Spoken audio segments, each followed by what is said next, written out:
الله وبركاته. الحمد لله وكفى وسلام على عباده الذين اصطفى. أما بعد فقد قال الله تبارك وتعالى في كلامه المجيد وفرقانه الحميد. أعوذ بالله من الشيطان الرجيم. بسم الله الرحمن الرحيم. وإذا بشر أحدهم بالأنثى ظل وجهه مسودا وهو كظيم. صدق الله العلي العظيم. وقال النبي صلى الله عليه وسلم: إن الله حرم عليكم وأد البنات، أو كما قال عليه الصلاة والسلام. اللهم صل على محمد وعلى آل محمد كما صليت على إبراهيم وعلى آل إبراهيم إنك حميد مجيد. اللهم بارك على محمد وعلى آل محمد كما باركت على إبراهيم وعلى آل إبراهيم إنك حميد مجيد. صلى الله عليه وسلم. আলহামদুলিল্লাহ, আল্লাহ রব্বুল ইজ্জতের দরবারে অসংখ্য অগণিত শুকরিয়া যে মহান রব আমাদেরকে বিগত জুমা থেকে জুমা পর্যন্ত সুস্থ রেখেছেন, পাশাপাশি সপ্তাহের শ্রেষ্ঠতম দিন পবিত্র জুমার দিনে পৃথিবীর মধ্যে সর্বশ্রেষ্ঠ জায়গা মসজিদের মধ্যে আগে আগে আসার, বসার এবং কোরআন ও সুন্নাহর আলোকে কিছু কথা বলার এবং শোনার তৌফিক দিয়েছেন। এই জন্য সবাই অন্তরের অন্তরস্থল থেকে আল্লাহ তাআলার শুকরিয়া আদায় করি, আলহামদুলিল্লাহ। আল্লাহ সুবহানাহু ওয়া তাআলা পৃথিবীর যখন থেকে সূচনা করেছেন এবং আমাদের আদি পিতা হযরত আদম আলাইহিস সালাতু ওয়াস সালামকে সৃষ্টি করার পর যখন ওনাকে জান্নাতের মধ্যে রাখলেন, তখন কিছুদিন পরেই হযরত আদম আলাইহিস সালাতু ওয়াস সালামের চাহিদা অনুযায়ী বাম পাজরের হাড় থেকে হযরত হাওয়া আলাইহিস সালাতু ওয়াস সালামকে সৃষ্টি করেছিলেন। ওই দিন থেকে পৃথিবীতে আদম এবং হাওয়া আলাইহিস সালাতু ওয়াস সালাম এই দুইজনের মাধ্যমে মানব জাতির ইতিহাস শুরু হইল। আদম আলাইহিস সালামের সঙ্গ দেওয়ার জন্য, উনার একাকিত্ব দূর করার জন্য আল্লাহ সুবহানাহু ওয়া তাআলা আদম আলাইহিস সালামের বাম পাজরের হাড় থেকে নারী জাতকে সৃষ্টি করলেন। তো ওই যে শুরু হইল নারী জাতির সূচনা, এরপর থেকে আজকে পর্যন্ত যত ধর্ম গিয়েছে, যত ধর্ম আসলো আর গেল, সমস্ত ধর্মের মধ্যে সবচেয়ে বেশি মর্যাদা নারীদেরকে দিয়েছে ইসলাম।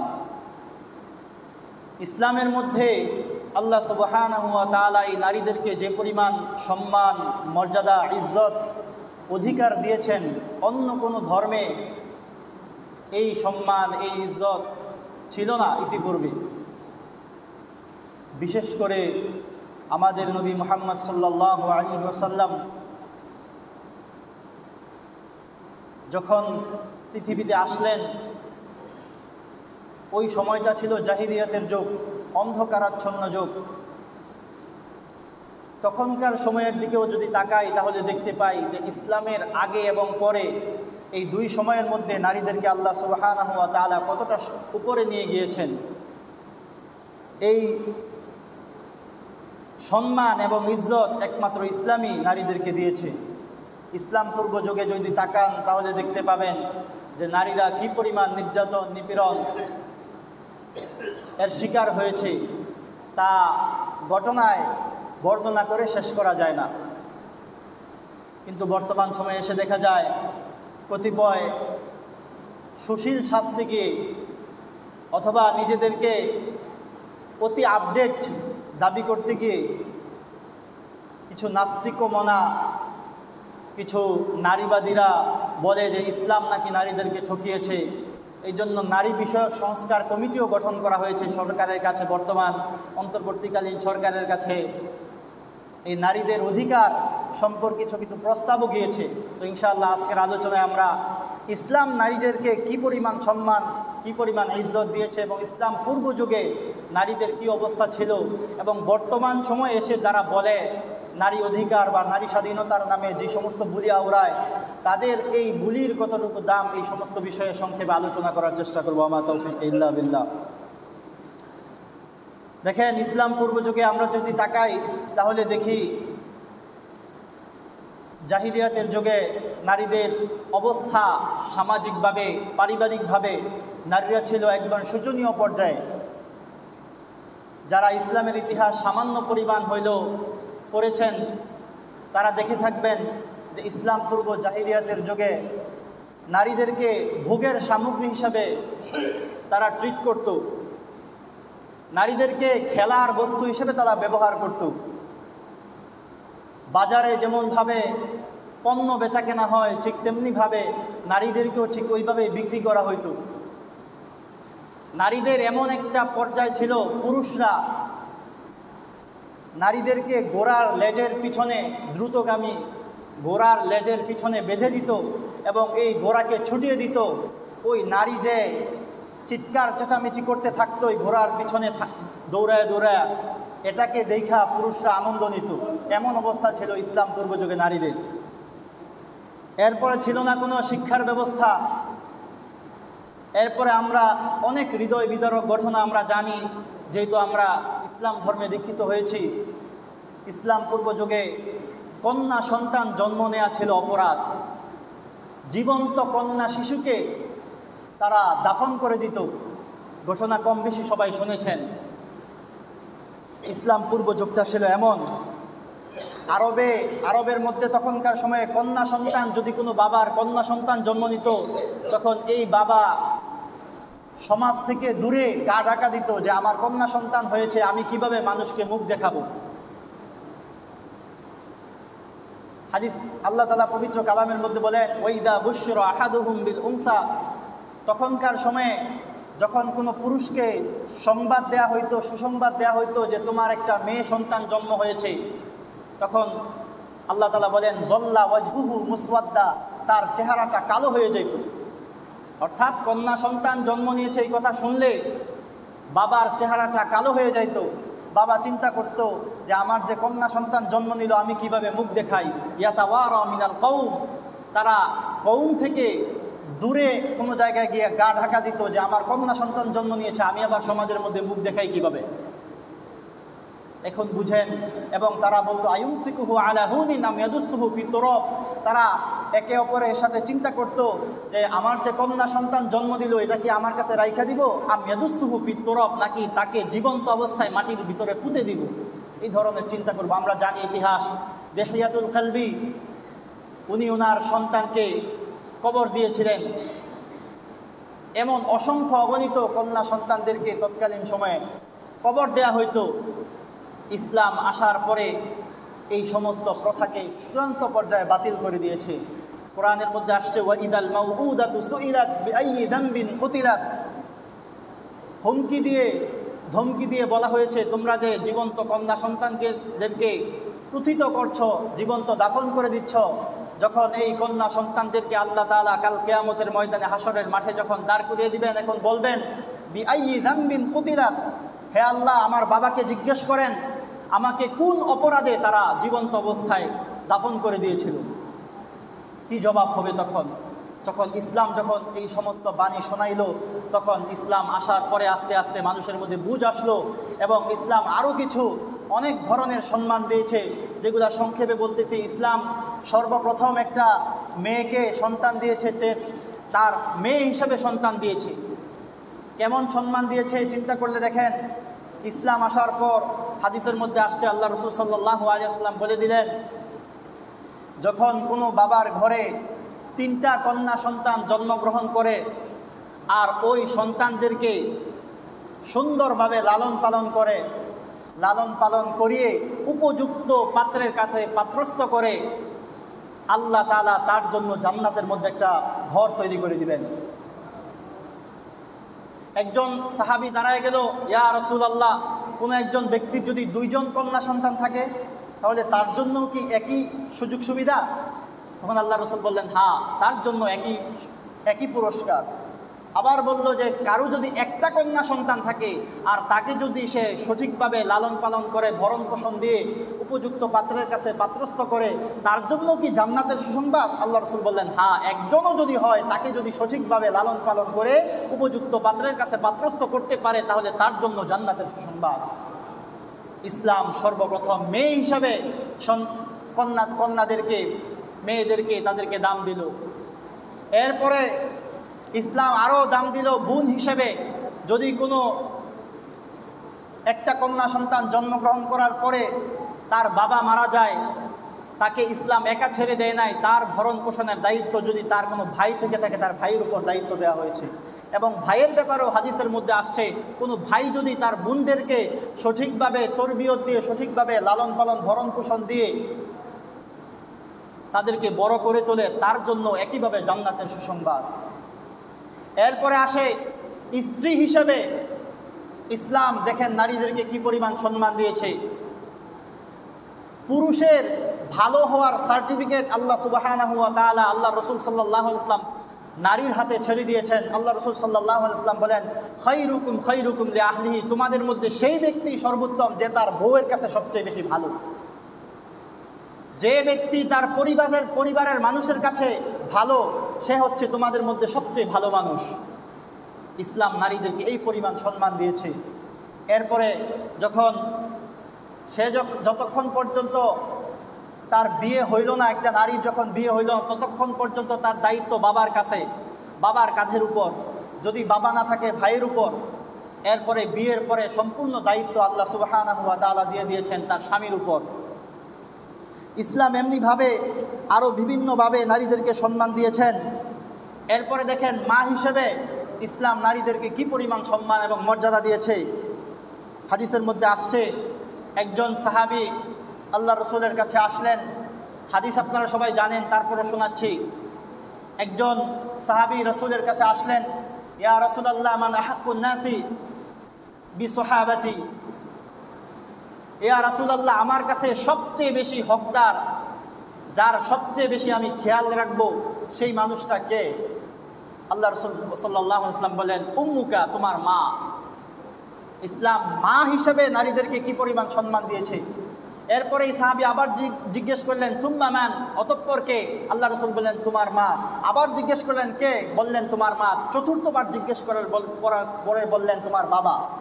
অর্থাৎ ইসলাম নারীদেরকে মা হিসেবে এতটা সম্মান দিয়েছে, পরপর আল্লাহ রসুলকে 3বার জিজ্ঞেস করার পরে বললেন যে তোমার মায়ের হকটা তোমার উপর সবচেয়ে বেশি।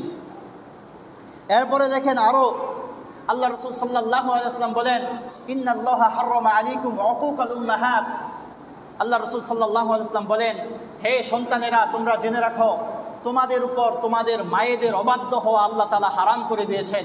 যদি কোনো সন্তান তার মায়ের অবাধ্য হয়, বাবারটাও একই কথা, তবে মায়ের ব্যাপারে বেশি পরিমাণ গুরুত্ব দেওয়া হয়েছে, কারণ এই মা তোমাকে গর্ভে ধারণ করে, লম্বা একটা সময় তোমাকে গর্ভে ধারণ করে কষ্ট করেছেন, এবং তোমার ছোটোকালে তোমার বিভিন্নভাবে তোমার আনন্দে কীভাবে থাকো, এই জন্য তোমাকে লালন পালন করতে গিয়ে তোমার মা সবচেয়ে বেশি কষ্ট করেছেন। এই জন্য সন্তানদেরকে উদ্দেশ্য করে আল্লাহ রাসূল সাল্লাল্লাহু আলাইহি ওয়াসাল্লাম বলেন, হে সন্তানেরা, তোমাদের উপর আল্লাহ সুবহানাহু ওয়া তাআলা মায়েদের অবাধ্য হওয়াকে হারাম করে দিয়েছেন। কেউ যদি তার মায়ের অবাধ্য হয়, সে কবিরা গুনাহের মধ্যে লিপ্ত হইল। ইসলাম নারীদেরকে মা হিসেবে কতটা সম্মান দিয়েছে। এরপরে চূড়ান্ত পর্যায়ের সম্মান মা হিসেবে আল্লাহ সুবহানাহু ওয়া তাআলা নারীদেরকে দিয়েছেন একটা হাদিসের মাধ্যমে। আল্লাহ রাসূল সাল্লাল্লাহু আলাইহি ওয়াসাল্লাম বলে দিয়েছেন, আল জান্নাতু তাহতা আকদামিল উম্মাহাত, তোমাদের মায়েদের পায়ের নিচে সন্তানের বেহেশত রেখে দিয়েছেন। সুবহানাল্লাহ। ইসলাম এই পরিমাণ সম্মান এই নারীদেরকে, ইসলাম আসার পরে নারীদেরকে এই পরিমাণ সম্মান দিয়েছেন। মা হিসেবে, বোন হিসাবে, মেয়ে হিসাবে এবং স্ত্রী হিসাবে ইসলাম নারীদেরকে বিভিন্ন পর্যায়ে সম্মান দিয়েছেন। এরপরে আসে শিক্ষার অধিকার। জাহিলি যুগে নারীদের শিক্ষার কোনো ব্যবস্থা ছিল না। ইসলাম আসার পরেই আল্লাহ রাসূল সাল্লাল্লাহু আলাইহি ওয়াসাল্লাম পরিষ্কার ভাষায় বলে দিলেন, তলাবুল ইলমি ফরিদাতুন আলা কুল্লি মুসলিমিন ওয়া মুসলিমা। ইসলাম পূর্ব যুগে এই সুযোগটা ছিল না। নারীরা শুধুমাত্র পুরুষদের দাস হিসাবে, পুরুষদের ভোগ সামগ্রী হিসাবে তারা সমাজের মধ্যে বেড়ে উঠত। এমন অবস্থা ছিল, একজন পুরুষের কাছে আরেকজন পুরুষ ঋণ পাবে, কর্জ নিয়েছিল, কর্জ দিতে পারছে না, সে তার বউটাকে দিয়ে দিত। নাউযুবিল্লাহি মিন যালিক। জুয়ায় হেরে যাওয়ার পরে তার বউটাকে দিয়ে সে জুয়া খেলতো। এমন পরিমাণ অবস্থা ছিল নারীদের। শিক্ষার তো কোনো বালাই ছিল না, নারীদের শিক্ষার কোনো ব্যবস্থাই ছিল না। ইসলাম আসার পর সুস্পষ্ট ভাষায় দ্ব্যর্থহীন কণ্ঠে আল্লাহ রাসূল সাল্লাল্লাহু আলাইহি ওয়াসাল্লাম বলে দিলেন, তলাবুল ইলমি ফরিদাতুন আলা কুল্লি মুসলিমিন ওয়া মুসলিমা। প্রত্যেকটা মুসলমান নর এবং নারী, পুরুষ এবং মহিলা সবার উপর দিন শিক্ষা করা ফরজ করে দিয়েছেন। এই জন্যই দেখি আমরা আয়েশা রাদিয়াল্লাহু তাআলা আনহা, হাফসা রাদিয়াল্লাহু তাআলা আনহা, তাদেরকে বিশেষভাবে আল্লাহ রাসূল সাল্লাল্লাহু আলাইহি ওয়াসাল্লাম নেকাহ শিখিয়েছিলেন। এমনিভাবে আয়েশা রাদিয়াল্লাহু তাআলা আনহার ব্যাপারে আব্দুল্লাহ ইবনে জুবাইর রাদিয়াল্লাহু তাআলা আনহু বলেন যে উনার মতো তৎকালীন সময়ে সাহাবায়ে কেরাম যারা ছিল, পুরুষ সাহাবায়ে কেরাম, তাদের চাইতে কোনোভাবে কোনো ফিকহের ব্যাপারে, ইসলামী কোনো মাসআলা মাসাইলের ব্যাপারে, ফারায়েজ নীতির ব্যাপারে আয়েশা রাদিয়াল্লাহু তাআলা আনহা কোনো দিক থেকে কম ছিলেন না। অর্থাৎ ইসলাম এসে নারীদেরকে পরিপূর্ণভাবে শিক্ষার সুযোগ করে দিয়েছে। এমনিভাবে ইসলাম পূর্ব যুগে নারীদের আলাদা কোনো পৈতৃকভাবে তারা কোনো সম্পদ পাইত না। পৈতৃকভাবে তাদের কোনো সম্পদের মধ্যে কোনো অধিকার ছিল না। ইসলাম আসার পরে আল্লাহ সুবহানাহু ওয়া তাআলা পবিত্র কালামের মধ্যে বলে দিলেন, ওয়ালিন নিসাই মিম্মা তারাকাল ওয়ালিদানি ওয়াল আকরাবুনা মিম্মা ক্বাল্লা মিনহু আও কাসুর নাসিবাম মাফরুদা। ইসলাম আসার পরে পুরুষদের পাশাপাশি নারীদের জন্য একটা নির্ধারিত অংশ, বাবা থেকে, স্বামী থেকে, ছেলে থেকে, সে একটা নির্ধারিত অংশ ইসলাম এসে তার জন্য নির্ধারণ করে দিয়েছে। ইসলাম পূর্ব যুগে আপনারা অন্য অন্য ধর্মের মধ্যে দেখবেন, হিন্দু ধর্মের মধ্যে তৎকালীন সময়ে এই ধরনের কোনো ব্যবস্থা ছিল না, যে ইসলাম আসার পরেই একমাত্র নারীদেরকে এই সুযোগটা করে দিয়েছে। নারীরা কি পরিমাণ লাঞ্ছিত ছিল হিন্দু ধর্মেও। আপনারা দেখবেন নারীদের জন্য যারা লেখাপড়া করেছেন দেখবেন হিন্দু ধর্মে তখনকার সময় সতীদাহ প্রথা ছিল। কেমন প্রথা? স্বামী মারা গেছে, স্বামী মারা যাওয়ার কারণে স্ত্রী জীবিত আছে, এই জীবিত স্ত্রীকেও স্বামীর সাথে পরায় দিতে হইতো। কি পরিমাণ নির্মম ব্যবস্থা ছিল। এমনিভাবে নারীদেরকে বলি দেওয়া হইতো তাদের বিভিন্ন দেবতার নামে। বর্তমান সময়ে বিভিন্ন কুমারী পূজা নামে নারীদেরকে বিভিন্নভাবে তারা অপমান অবহেলায় রাখে। এমনিভাবে মিশরের ঘটনা আপনারা জানেন। মিশরে ইসলাম আসার পূর্বে নীল নদের মধ্যে যখন পানির ভাটা দিত, পানি যখন কমে যেত, তখন সুন্দরী রমণী কুমারী নারীকে সাজায় নীল নদের মধ্যে নিক্ষেপ করত। তারা ভাবতো যে এই নিক্ষেপ করার মাধ্যমে নীল নদের মধ্যে পুনরায় আবার পানি ফিরে আসবে। ওমর রাদিয়াল্লাহু তাআলা আনহু সময়ে এসে এই প্রথাটা বাতিল করে দিয়েছেন। অর্থাৎ মোট কথা হলো, ইসলাম আসার পরে নারীদেরকে যে পরিমাণ সম্মান, নারীদেরকে যে পরিমাণ অধিকার, নারীদেরকে যে পরিমাণ ইজ্জত দিয়েছে, এটা কখনোই অতীতে ছিল না। একমাত্র ইসলাম আসার পরে নারীদেরকে চূড়ান্ত পর্যায়ের সম্মানে ভূষিত করেছেন। বিভিন্ন পরিমাণ হাদিসের মাধ্যমে এবং অসংখ্য অগণিত আয়াতের মাধ্যমে আল্লাহ সুবহানাহু ওয়া তাআলা নারীদেরকে বিভিন্নভাবে আল্লাহ সুবহানাহু ওয়া তাআলা নারীদেরকে সম্মান দিয়েছেন। এখন এই সময়ে এসে কেউ যদি বলে যে নারীদেরকে আল্লাহ সুবহানাহু ওয়া তাআলা ঠকিয়েছেন, কোন দিক থেকে? তারা আয়াতের পৈতৃক সম্পদ বন্টনের একটা আয়াতের দিকে লক্ষ্য করে বর্তমান সময়ে নাস্তিকমনা কিছু নারীবাদীরা স্লোগান তোলে যে পুরুষদেরকে আল্লাহ সুবহানাহু ওয়া তাআলা কোরআনের মধ্যে দুই অংশ, দুইটা মহিলা যে পরিমাণ পাবে, দুই বোন যে পরিমাণ পাবে, একটা ভাই সে পরিমাণ পাবে, অর্থাৎ লিযাকারি মিসলু হাযিল উনসায়াইন। আল্লাহ তাআলা পবিত্র কালামের মধ্যে বলেছেন একটা পুরুষ তার দুই বোনের সমপরিমাণ সম্পদ পাবে। এই একটা অংশ দেখে নারীবাদীরা লাফিয়ে উঠে, নাস্তিক কিছু যারা ইসলাম বিদ্বেষী তারা লাফিয়ে উঠে, তারা বলে যে ইসলাম নাকি নারীদেরকে ঠকিয়েছে।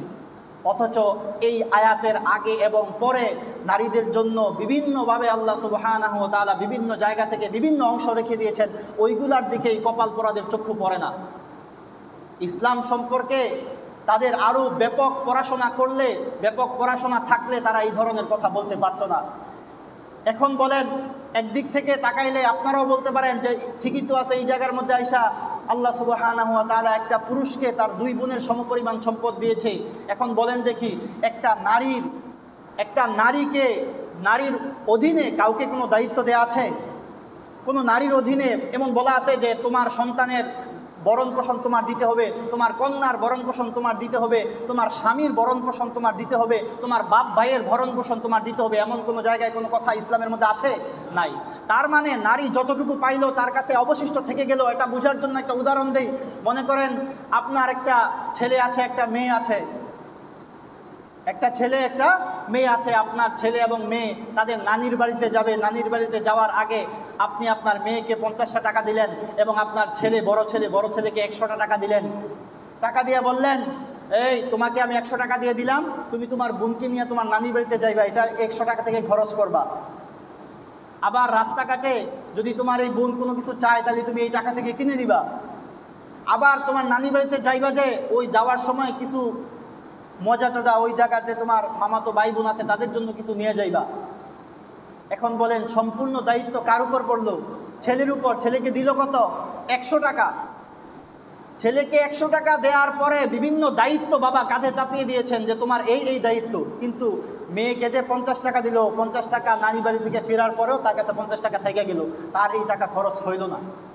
ঠিক তেমনিভাবে একইভাবে নারীদেরকে আপনি একদিক থেকে দেখতেছেন যে নারীদেরকে ইসলাম দুই বোন যে পরিমাণ পাবে, এক ভাই সে পরিমাণ পাবে, তার মানে দ্বিগুণ পাবে।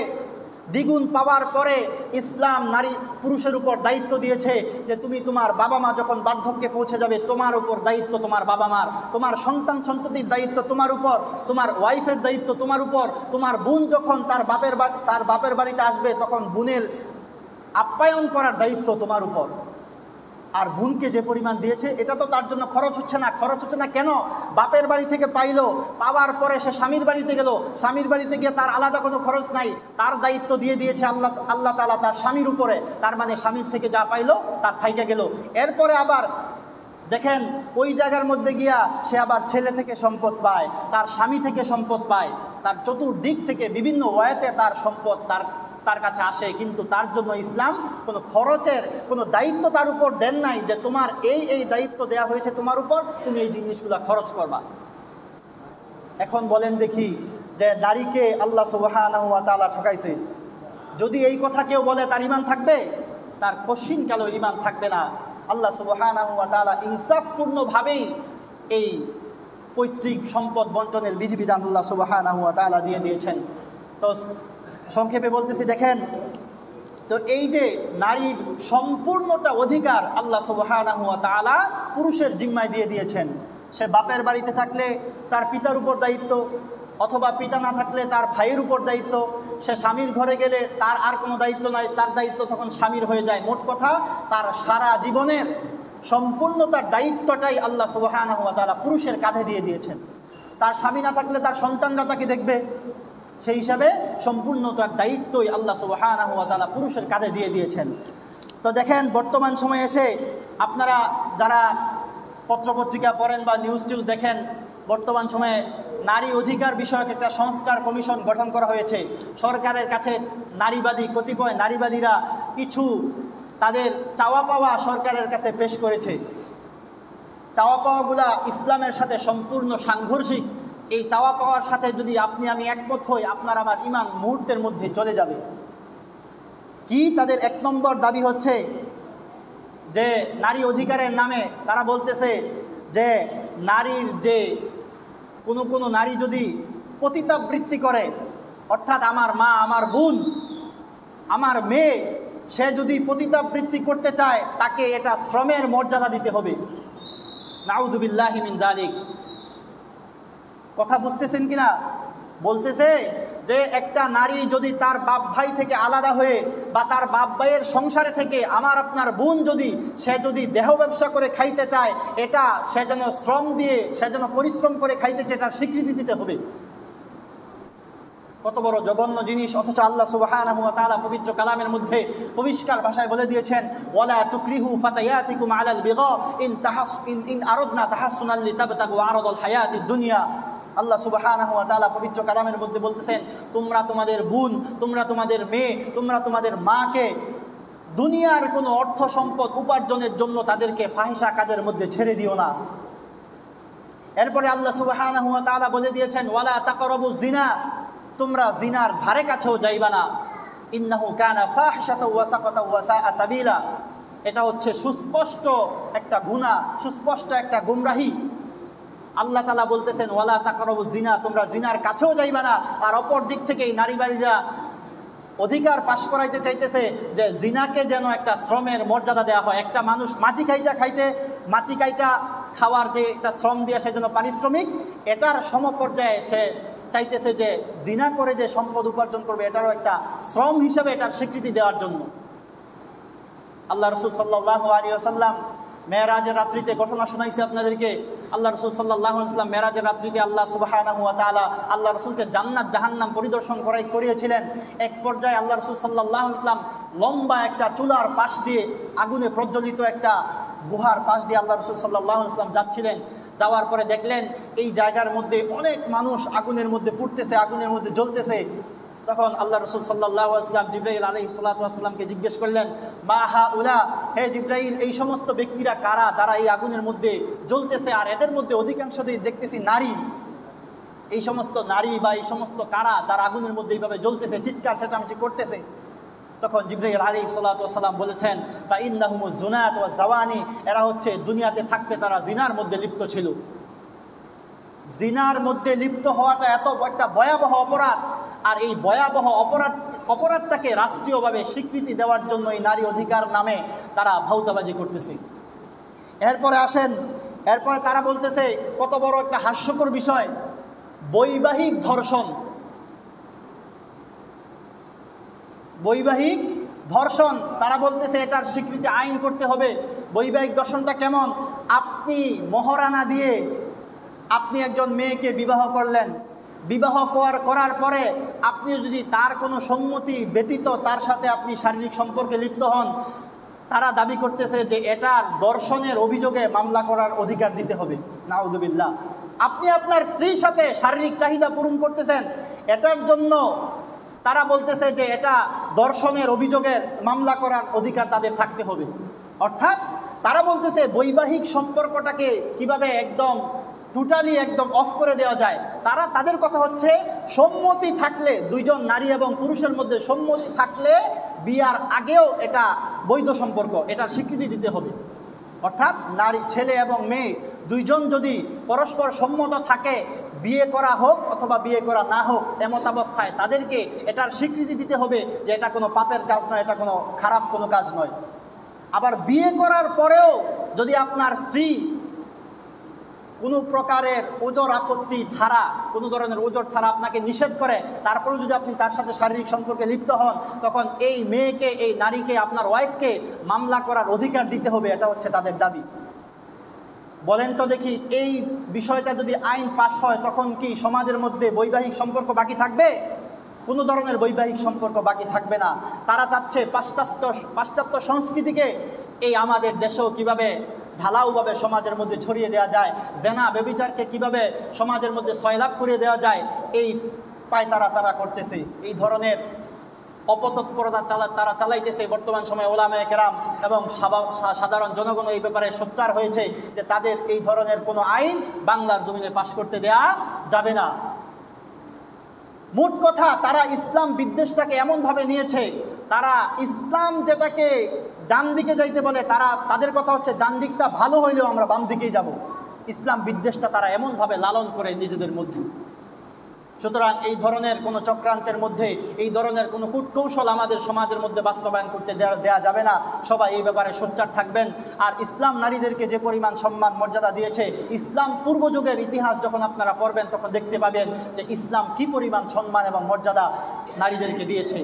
আল্লাহ সুবহানাহু ওয়া তাআলা আমাদের সবাইকে নারীদের অধিকার, আমাদের উপর যে সমস্ত অধিকার আছে ওই সমস্ত অধিকার আমাদেরকে সঠিকভাবে পালন করার তৌফিক দান করুক, এবং আমাদের নারী সমাজ, আমাদের মা বোনদেরকেও আল্লাহ সুবহানাহু ওয়া তাআলা সঠিক বুঝ দান করুক যে ইসলাম নারীদেরকে কোনোভাবেই ঠকায় নাই। ইসলামই একমাত্র ধর্ম যেখানে ইসলাম নারীদেরকে পরিপূর্ণভাবে নারীদেরকে রানীর আসনে রেখে দিয়েছে। আল্লাহ সুবহানাহু ওয়া তাআলা আমাদের সবাইকে যে কথাগুলো বললাম এই কথা বুঝার তৌফিক দান করুক। ওয়া আখিরু দাওয়ানা আলহামদুলিল্লাহি রাব্বিল আলামিন। যারা 4 রাকাত সুন্নত পড়ি নাই সুন্নত পড়ে দিই।